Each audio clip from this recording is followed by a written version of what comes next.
أعوذ بالله من الشيطان الرجيم بسم الله الرحمن الرحيم.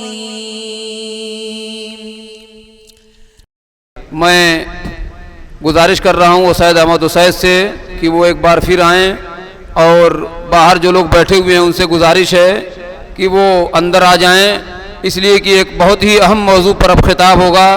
بڑی دل جمعی کے ساتھ سننا ہے. آپ تمام حضرات تھوڑی دیر اور بیٹھیں، انشاءاللہ 1 گھنٹہ یا 1 گھنٹہ سے کچھ زائد آپ کا خطاب ہوگا، اور اس کے بعد پھر اذان اور نماز ہوگی انشاءاللہ. بہت مختصر ہے.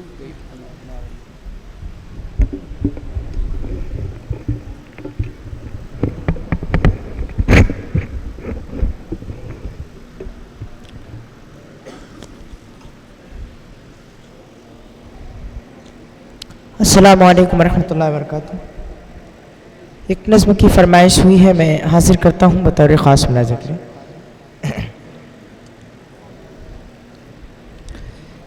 اے بہن میری تم کیوں ایمان گوا بیٹھی، اے بہن میری کیوں تم ایمان گوا بیٹھی، کفار سے چاہت کے جذبات جگا بیٹھی. اے بہن میری تم کیوں ایمان گوا بیٹھی، کفار سے چاہت کے جذبات جگا بیٹھی.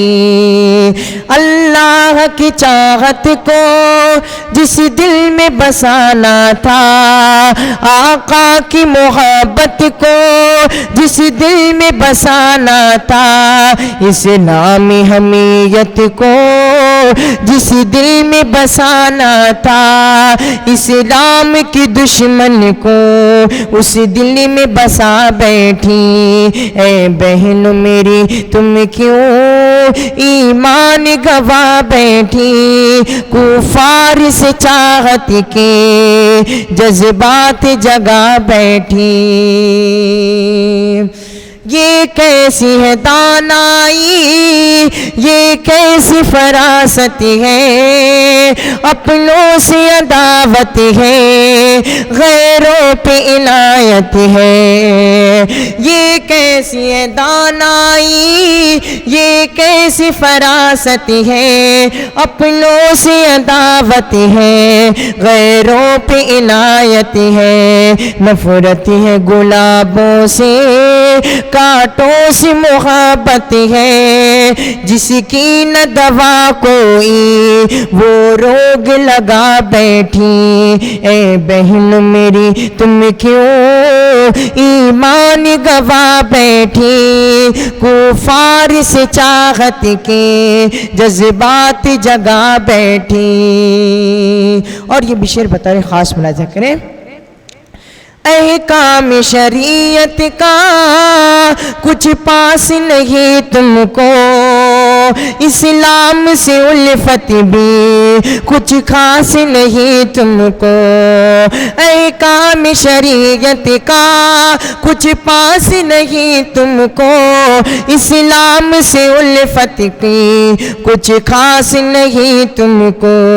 مرنا ہے تمہیں ایک دن، احساس نہیں تم کو، مخلوق کی یادوں میں خالق کو بھلا بیٹھی. اے بہن میری تم کیوں ایمان گوا بیٹھی، کفار سے چاہت کے جذبات جگا بیٹھی. اے بہن میری تم کیوں ایمان گوا بیٹھی، کفار سے چاہت کے جذبات جگا بیٹھی. السلام علیکم.